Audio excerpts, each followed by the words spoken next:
से शुक्रिया करता हूँ कि आप तशरीफ़ लाए। और आज बहुत ही गंभीर मसला है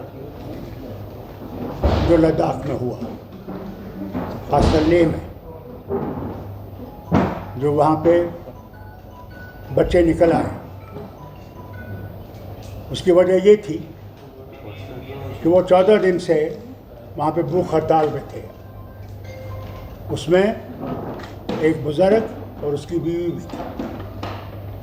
कल जब उनकी हालत बहुत ख़राब हो गई और उनको स्ट्रेचर पे लिया गया अस्पताल, तो उन बच्चों के से रहा नहीं गया।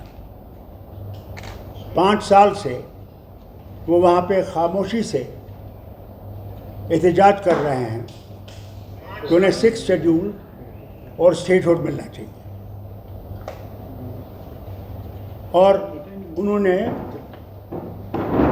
जो उनके लीडर थे, लेह से वो पैदल चले दिल्ली तक कि उनसे कहें कि इस चीज़ को देखें। उन्हें गांधीयन तरीका इस्तेमाल किया था, कोई आंदोलन नहीं किया था। मगर फिर इन बच्चों को ये लगा कि जो 5 साल इनने हमसे वादे किए थे कि हमें नौकरियां मिलेंगी, हम लोगों को यहाँ पे सुविधा मिलेगी और हम लोग आगे बढ़ सकेंगे, वो वादे सारे खोखले निकले। और उसका नतीजा ये हुआ कि आज उनसे रहा नहीं गया और वो बाहर निकल आए। और माफ़ी चाहता हूँ ये कहने को, उन्हें गांधी का रास्ता छोड़ के आंदोलन का रास्ता लिया, जिसमें कि उन्होंने बहुत सख्त कदम उठाए, जिसमें उन्हें बीजेपी का दफ्तर जला दिया, कई पुलिस की गाड़ियां जला दी, कई और दफ्तरों को उन्हें आग लगाने की कोशिश की और उसमें पुलिस को वहाँ से गोली चलानी पड़ी। अभी तक तो यह खबर है कि 4 लोग की वो मौत हुई है और कई सीरियस हैं, और कहते हैं करीबन 60 से 80 लोग अस्पताल में हैं, कई उनमें से काफ़ी सीरियस हैं। नतीजा इसलिए है क्योंकि जो वादे किए गए इनसे, हर बार इनसे कहा गया हम कुछ करेंगे, ये करेंगे, वो करेंगे, मगर कुछ नहीं किया। और मैं हुकूमत हिंदुस्तान से कहना चाहता हूँ, ये बॉर्डर स्टेट है, चीन हमारे ऊपर बैठा हुआ है, वहाँ पे काफ़ी वहाँ की ज़मीन उनके कब्ज़े में है। वहाँ पे ऐसी चीज़ होना हमारे वतन के लिए ख़तरनाक है। मेहरबानी करके इसको सुलझाने की कोशिश कीजिए और बातचीत का रास्ता जल्दी से इख्तियार कीजिए। इंतज़ार न कीजिए कि फिर से इसमें चिंगारी लग जाए। मैं नहीं समझता हूँ इसमें कोई जमात है जो इसके पीछे है, क्योंकि आप ये कहेंगे कि ये बाहर से आ रहे हैं। मैंने पहले भी ये देखा है, जब भी यहाँ कुछ होता था कहते ये बाहर से आ रहा है। बाहर से नहीं है, ये वहाँ के लोगों की आवाज़ है, दिलों की आवाज़ है। वो अब ज़्यादा इंतज़ार नहीं करेंगे, उन्हें इससे सबक सीखना चाहिए। उन्हें ये भी याद रखना चाहिए, उन्हें कश्मीर से ये वादा किया था, जम्मू कश्मीर से, इलेक्शन हो जाएंगे, आपके डिलिमिटेशन हो जाएगा, उसके बाद आपको स्टेटहुड दिया जाएगा। आज 11 महीने हो गए, स्टेटहुड का कोई भी हमें सामने नहीं दिख रहा है, कोई मूवमेंट उसके पास नहीं है। उन्हें लद्दाख से सबक सीखना चाहिए। और मैं और मेरी जमात उन बच्चों के साथ है जिनकी जानें गई हैं, और हम उनके ख़ानदानों के साथ इस मुश्किल घड़ी में उनके साथ खड़े हैं और अल्लाह से दुआ करते हैं कि उनकी आत्माओं को शांति मिले और उनके माँ बाप ये सदमा बर्दाश्त कर सकें। और जो अस्पताल में है, अल्लाह ताला उनको सेहतयाब करे कि वो फिर से अपने कामों में लग जाएं और घर पहुँचें। बहुत बहुत शुक्रिया आप कहने का। डॉक्टर साहब, ये 2 शेड्यूल की मांग की जा रही है, क्या आपको लगता है कि वो अपने आप को इनसिक्योर फील कर रहे हैं? ये तो आपने खुद देख लिया, वो तो खुद कह रहे हैं कि जो आपने हमसे वादे किए थे वो कहाँ हैं। वो कहते हैं आपसे 50,000 की नौकरियों की बात की थी, कोई नौकरी नहीं है। हाई लेवल पे तो कहीं भी कोई नहीं है, सब बाहर से ठोसे गए हैं। वो समझते हैं कि हमें एक कॉलोनी जैसी बना रखी है। इसी की वजह है कि वहाँ के लोगों में, अब खासकर जवानों में हिम्मत आ गई है कि जान जाए मगर हमने अपना हक हासिल करना है। और साहब, अगर आप देखिए, अभी पहले जो पीसफुल प्रोटेस्ट हुआ करते थे वायलेंट हो गए थे, तो क्या राजनीतिक दल विशेषकर नेशनल कॉन्फ्रेंस सपोर्ट करता है जो उन युवाओं ने वहां पे किया? देखिए, नेशनल कॉन्फ्रेंस ने कभी भी गांधी का रास्ता नहीं छोड़ा है। हमने न कभी पत्थर उठाए, न बम चलाए, बल्कि कुर्बानियाँ दी, मगर वैसा रास्ता इस्तेमाल नहीं किया। मगर कल क्या होगा, हमारे बच्चे क्या करेंगे, उसका मैं कुछ नहीं कह सकता। बीजेपी इल्जाम लगा रही है कि सब किया कराया कांग्रेस का है। वो तो जनाब हर वक्त कहीं ना कहीं देखना चाहते हैं, अपना कसूर नहीं देखेंगे, वो दूसरे पे उंगलियां उठाने की कोशिश करेंगे। जिम्मेवार तो वो है, हुकूमत तो वो चला रहे हैं वहाँ 2019 से। तो कांग्रेस कहाँ से आई?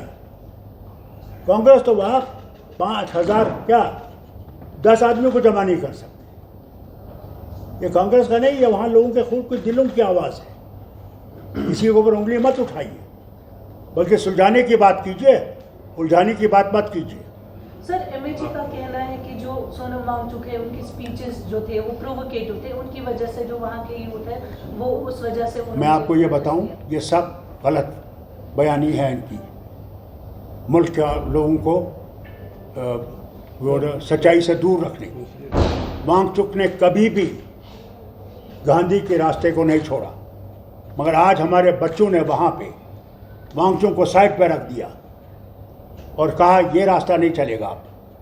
अब रास्ता चलेगा तो जो उनने रास्ता इख्तियार किया, उसमें वांगचुक की जिम्मेदारी नहीं है, वो उसमें मुलव्वस नहीं है।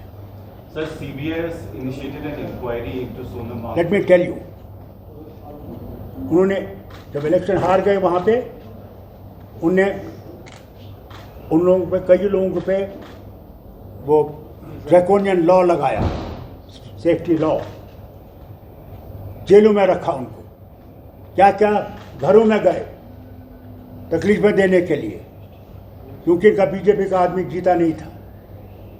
अब सीबीआई की इंक्वायरी लगा रहे हैं। जितना ये दबाने की कोशिश करेंगे और जोर और फोर्स को इस्तेमाल करेंगे, इन एजेंसीज को इस्तेमाल करेंगे, मैं माफ़ी कहता हूँ इनसे, बयान कहता हूँ उनको, इस हुकूमत हिंदुस्तान से कहना चाहता हूँ,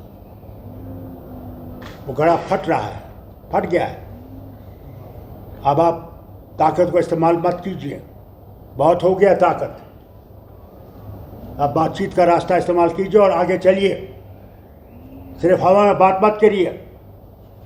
बात कर रहे हैं, 6 महीने के बाद फिर बात करेंगे।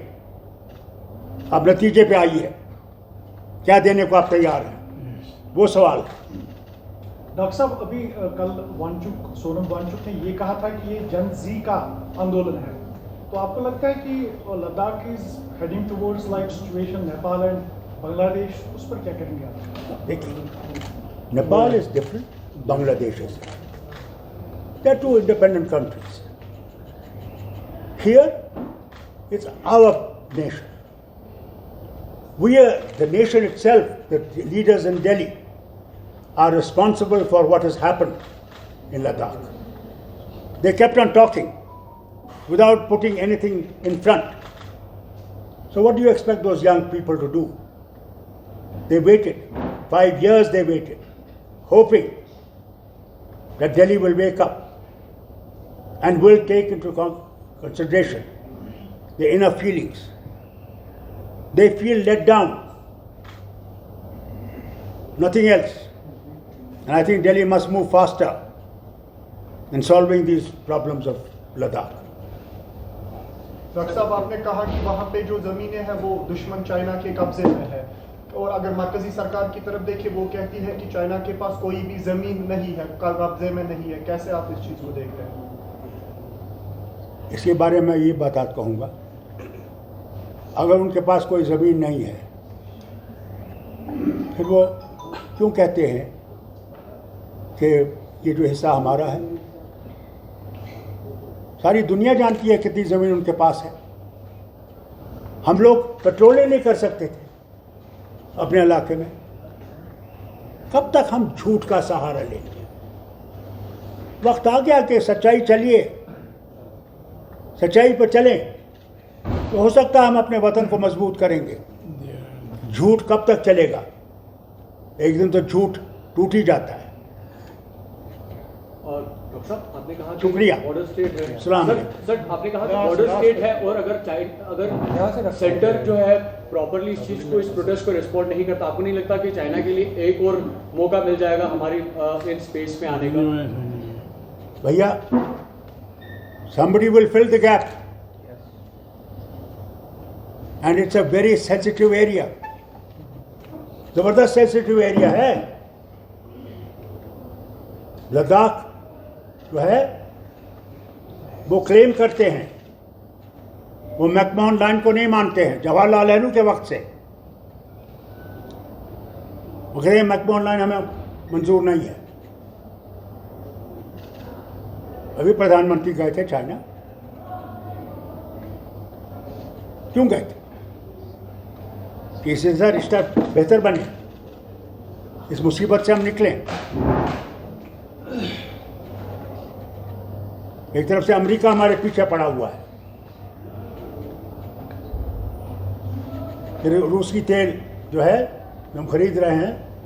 ट्रंप तो कह रहा था यूनाइटेड नेशन में कल कि it is India and China जो यूक्रेन वॉर को सपोर्ट कर रहे हैं, जबकि हिंदुस्तान ने यूक्रेन वॉर को कोई सपोर्ट नहीं किया है। डॉक्टर साहब, एक आखिरी सवाल है। जिस तरह से प्रॉमिसेस बिट्रियल हो रही है 2019 के बाद, यहाँ पर प्रॉमिसेस किए गए थे कि स्टेटहुड मिल जाएगी आफ्टर डिलिमिटेशन इलेक्शंस, तो आपको लगता है कि 3 खित्तों में जो है हालात किसी तरह की अब बनने जारी है, क्योंकि इस तरह के खदशात जो है वो जाहिर हो रहे हैं अब लद्दाख से? और आपको क्या लगता है कि अगर यहाँ पर स्टेटहुड नहीं मिलती है तो उसके बाद आप, क्योंकि सीनियर पॉलिटिशियन है, क्या एक्सपीरियंस के हिसाब से कहेंगे कि कश्मीर कहाँ जाने जा रहा है, होने जा रहा है? आप तो वो बात कर रहे हैं, उस सीढ़ी पे तो हम पहुँचे ही नहीं। जब वो सीढ़ी पे पहुँचेंगे तो फिर आप खुद देखेंगे। नेशनल कॉन्फ्रेंस वो रास्ता कभी इख्तियार नहीं करेगा जिसमें हमारे बच्चे मारे जाए, कभी हमने नहीं चाहा।